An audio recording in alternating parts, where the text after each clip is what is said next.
요한계시록 14장 17절에서 20절입니다. 17절에 천사가 하늘의 성전에서 나와요. 예리한 낫을 가지고 있는데요. 앞에 14절에서도 구름 위에 앉아 인자 같은 이가 예리한 낫을 가지고 있는 이제 모습하고 대비됩니다. 근데 앞에 14절이자 16절은 알곡을 추수하는 구원의 이야기로 보고 오늘 본문은 진노의 포도주 털이라고 하는 이 19절의 말씀처럼 심판의 말씀으로 보는 거예요. 그 하나님의 낫이 알곡을 추수하는 낫과 그리고 진노하시는 낫 이렇게 대비할 수 있습니다. 본문에 가라지란 말은 없는데 굳이 이제 복음서 예수님 말씀하신 알곡과 가라지 하면 가라지 추수로 보는 거예요. 14절 16절하고 오늘 본문 17, 20절을 이게 같은 내용인지 아니면 다른 알곡과 가라지 심판인지 이제 이건 해석의 차이인데 저는 앞에 14절 16절은 알곡 추수로 그리고 오늘 본문은 하나님의 진노하신 심판의 추수로 봅니다. 17절에 또 다른 천사가 하늘에 있는 성전에서 나와 예리한 낫을 가지고 있고 근데 또 18절에 불을 다스리는 다른 천사가 제단으로부터 나와 예리한 낫 가진 자를 향하여 큰 음성으로 불러 이르되 예리한 낫을 휘둘러 포도송이를 거두라. 그 포도송이가 익었다고 합니다. 18절, 17절 이제 하늘에 있는 성전에서 나오는 천사에게 불을 다스리는 천사가 이제 말을 하는 거예요. 예리한 낫을 휘둘러 포도송이를 거두라. 이거는 앞에 14절, 15절의 구조와 똑같죠. 예리한 낫을 휘둘러 땅에 포도송이를 거두라. 그 포도가 익었다. 그 요엘서 3장을 보면요. 너희는 낫을 써라 곡식 익었다. 포도주 털이 가득히 차고 포도주 턱이 독이 넘치니 그들의 악이 크미로다. 요엘서 3장을 보면 이 포도주 털이 악이 넘치는 모습으로 말씀하고 있습니다. 포도주가 다 부정적이지 않는 건 아시죠? 긍정적인 부분이 더 많아요. 그럼에도 요엘서 말씀하고 연결하며 그리고 오늘 본문을 앞에 14, 16절과 비교하며 이 심판의 낫입니다. 하나님이 심판하시는 거예요. 그리고 여기에 제단으로부터 나오는 할 때 이 제단은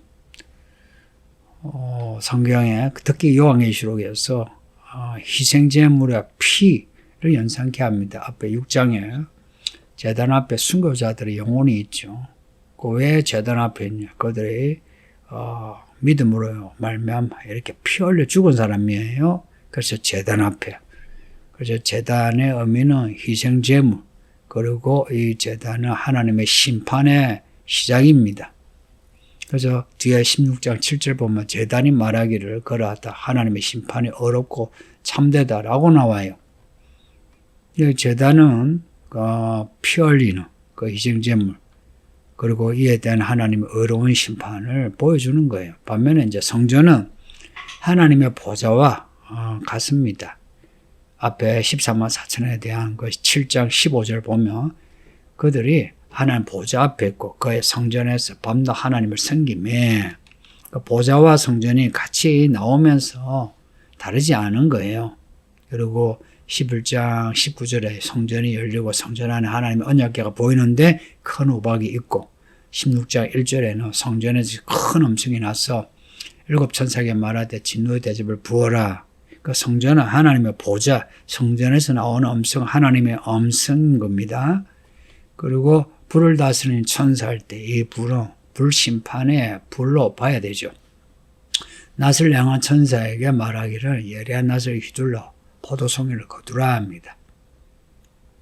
포도가 익었다. 이건 앞에 15절에 땅의 곡식의 익음과 대비하여 악이 익었다는 겁니다. 악이 익어가고 하나님의 그 종들이 익어가고 알곡이 익어가고 가라지가 익어가고 이거는 예수님이 복음서에서 말씀하셨어요. 알곡과 가라지 같이 자랍니다. 여러분은 알곡입니까? 가라지입니까? 가라지다 싶으면 빨리 회개하여 알곡이 됐어요.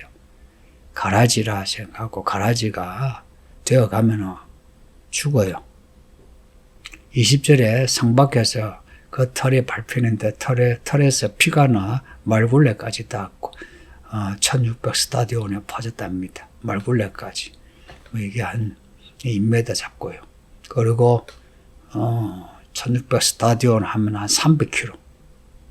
근데 이 숫자 1600 스타디온 이거는 14만 4천 뭐 이런 숫자의 상징과 관련해서 이제 생각하면 1600은 44, 16이죠. 그리고 100은 10 곱하기 10이고요.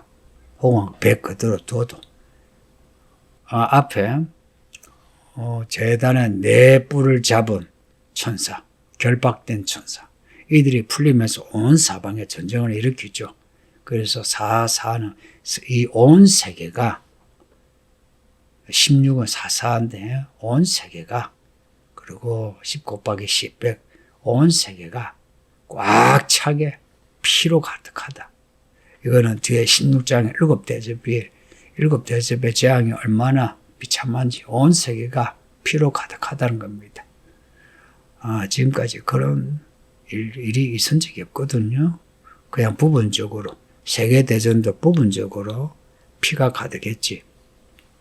그러지 않은 곳도 있거든요. 그러나 16장의 7대접의 때는 하나님이 하늘에서 부으시는 그리고 사람이 재앙을 또 자초하는 전쟁을 일으키는 해서 온 세계가 피 흘립니다.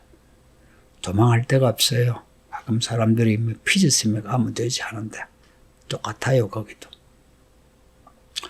뭐 영화를 보면 그린란드 보면 어디 들어가 숨는다는데 숨을 곳이 없어요. 하늘에 숨을 곳도 없고요. 땅에 숨을 곳도 없고요. 7대접의 때는 다 죽습니다. 그 큰 환란을 하나님이 우리에게 이렇게 반복해서 예고하시면서 그 환란에 들어가지 마라. 내가 너희를 건져내리라 면하게 하리라 말씀하잖아요. 이렇게 친절하게 반복해서 말씀하면 우리는 들어주었죠. 그리고 이 본문 17시 20절의 이 내용이 심판의 이야기 분명하죠. 진노의 큰 포도주 틀이란 말도 그렇고요. 20절에 성 밖이란 말도 그래요. 뒤에 보면 새 예루살렘 나오죠. 성 안과 성 밖으로 나눠져 있어요. 성 안으로 들어가려면요. 죄가 없어야 돼요. 자기 두루마기를 빨아 깨끗하게 되어진 사람이 성 안으로 들어가요. 그래서 성 밖에서 그 털이 밟히니 앞에 또 보면 두 중에 이야기해서 성박은 재지 마라 그래요. 왜냐? 그들은 이미 하나님의 사람이 아닌 거예요. 알곡이 아니고 세상 사람인 거예요. 성 밖의 사람들, 교회 밖의 사람들, 그리스도 밖의 사람들은 비참한 재앙을 면할 수가 없습니다. 아직 그때가 안 오니까 안 올 것 같죠. 근데 성경을 믿는 사람은 그때가 온다는 걸 믿어야 하고요. 그리고 그때가 가깝다는 것을 알아야 돼요.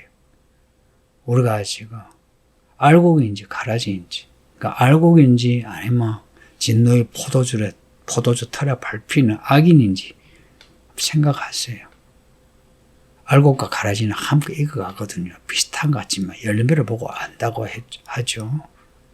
지금 여러분이 맺는 열매는 무엇인가요?